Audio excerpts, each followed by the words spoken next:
हुकुम tiger का हुक्म।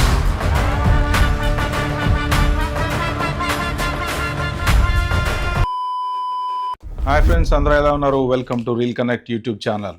Jailer అనగానే ఫస్ట్ మనకి గూస్ బంప్స్ వస్తాయి. దేనికి? మ్యూజిక్ కికి కికి కికి కికి కికి కికి అనుకుంటా రజనీకాంత్ గారు ఇలా నడుస్తూ వస్తూ ఉంటే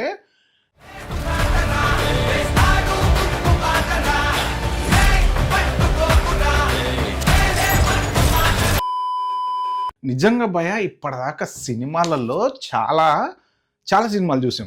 ఏంటి అంటే ఇట్లాంటి పెద్ద హీరోలు, రజనీకాంత్, చిరంజీవి, ఇలా ఈ టైప్లో పెద్ద హీరోలు ఉంటారు కదా, వాళ్ళు యాక్చువల్గా కొట్టడము, 10 మందిని కొట్టడము. ఇప్పుడు మీరు ఏ సినిమాలన్నా తీసుకోండి, ఇప్పటి వరకు ఒక విలన్ను లేకపోతే నలుగురిని కొట్టాలన్నా కొట్టి కొడతానే ఉంటారనమాట.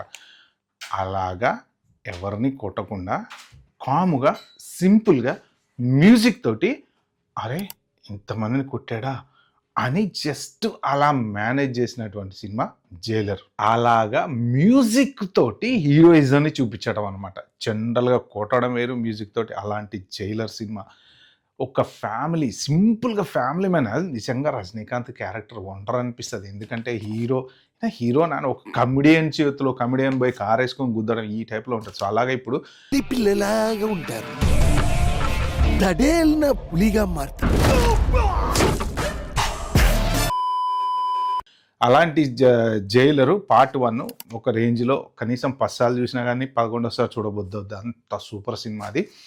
నెక్స్ట్ పార్ట్ 2 ఎప్పుడా అని చెప్పి అందరూ ఎదురు చూస్తున్నారు. గుడ్ న్యూస్ ఏంటయ్యా అంటే జైలర్ పార్ట్ 2 వస్తుంది, షూటింగ్ కంప్లీట్ అయిపోయింది అని చెప్పేసి వాళ్ళు సోషల్ మీడియాలో డైరెక్టర్ నెల్సన్ గారు కొన్ని ఫొటోస్ మాత్రం షేర్ చేసుకున్నారు. స్వీట్లు పంచుకుంటా షూటింగ్ మొత్తం అయిపోయింది. కాకపోతే ఒక చిన్న నిరాశ ఏంటయ్యా అంటే షూటింగ్ సమయంలో జరిగినటువంటి కొన్ని సీన్లు ఏమైతే ఉంటాయో అవి లీక్ అయినాయి అక్కడక్కడ సోషల్ మీడియాలో. ఈ పెద్ద సినిమాలతో ఉన్న తలనొప్పి ఏంటంటే ఎక్కడి నుంచి ఎవరు వీడియో తీస్తుంటారో, ఎవరు ఫోటోలు తీస్తుంటారో, ఎవరు తీస్తుంటారో తెలియదు. జనరల్గా మేము షూట్లో ఉన్నప్పుడు కూడా చెప్తూ ఉంటారు అన్నమాట, అసిస్టెంట్ డైరెక్టర్లు కానీ వాళ్ళు కానీ వీళ్ళు కానీ. పెద్ద సినిమాలు అయితే ఫోన్ తీసామనుకోండి, ఫోన్ తీయద్దు, ఫోన్ జేబులో పెట్టుకోండి అంటారు. వాళ్ళ కోపం వస్తే ఒక్కసారి తీసుకొని దగ్గర పెట్టుకుంటుంటారు. ఎందుకు అంటే పెద్ద సినిమాలు, పెద్ద హీరోలు ఉన్నప్పుడు ఈ ఆర్టిస్టులు చాలామంది ఉంటారు కదా, వెనకాల జూనియర్ ఆర్టిస్టులు ఉంటారు, పెద్ద ఆర్టిస్టులు ఉంటారు.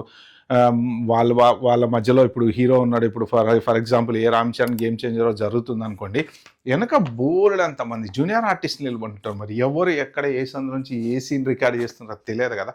వీళ్ళు కరెక్ట్గా చూసో, మానిటర్లో చూసో, లేకపోతే అసిస్టెంట్ డైరెక్టర్లు చూసి పట్టుకొని ఆపితే ఫోన్లో రికార్డ్ చేస్తే ఆపుతారు. కానీ ఒక్కొక్కసారి చూడలేము. అది కాకుండా ఒక్కొక్కసారి ఏంటంటే షూటింగ్ జరుగుతుంటే బయట జనాలు ఎవరైతే ఇప్పుడు కాలేజీ లాంటి చోట్ల షూట్లు జరుగుతున్నాయి అనుకోండి, పైన స్టూడెంట్ పిల్లలు ఉంటారు, వాళ్ళు రికార్డ్ చేస్తూ ఉంటారు అన్నమాట.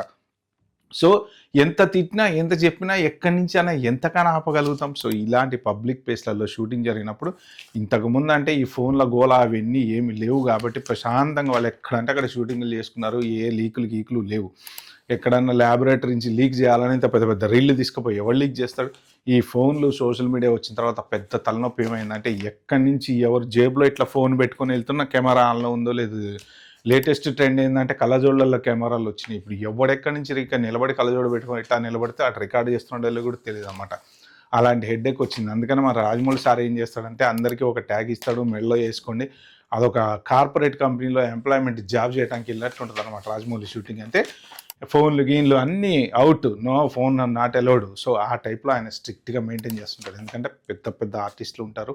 ఒక సీన్ కనుక పొరపాటున బయటకు వచ్చిందంటే, ఒక్కసారి ఒక బాహుబలి సినిమా నుంచో దేని నుంచో ఒక వీడియోనో ఒక ఫోటోనో బయటకు వచ్చింది, అప్పటి నుంచి ఆయన ఫుల్ స్ట్రిక్ట్ అయిపోయాడు అనమాట. సో ఇలాంటివన్నీ డైరెక్టర్ చేతిలో ఉంటాయి కాబట్టి చిన్న సీన్లు ఏమైనా లీక్ అయినా కానీ, ఎందుకంటే ఒక ఇంపార్టెంట్ సీన్ లీక్ అయిందంటే అది ఒక హార్ట్ సినిమాకి. సో ఇలాంటి చిన్న డిస్టర్బెన్స్లు వస్తే సినిమా ఏమవుద్దంటే డిలే అవుతుంది. తర్వాత ఏ సీన్ ఎక్కడ లీక్ అయిందో తెలీదు. సో కాబట్టి ఈ సినిమా కూడా కొన్ని సీన్లు లీక్ అయినాయి. మొత్తానికి what ever it is, Jailer 2 shooting అయితే కంప్లీట్ అయింది. సో సెప్టెంబర్లో జైలర్ 2 మన ముందుకు రాబోతుంది. మోస్ట్ ప్రాబబ్లీ జైలర్ 1 లాగానే జైలర్ 2 కూడా సూపర్ ఉండబోతుంది అని అయితే ఖచ్చితంగా మనం అనుకోవాల్సిందే.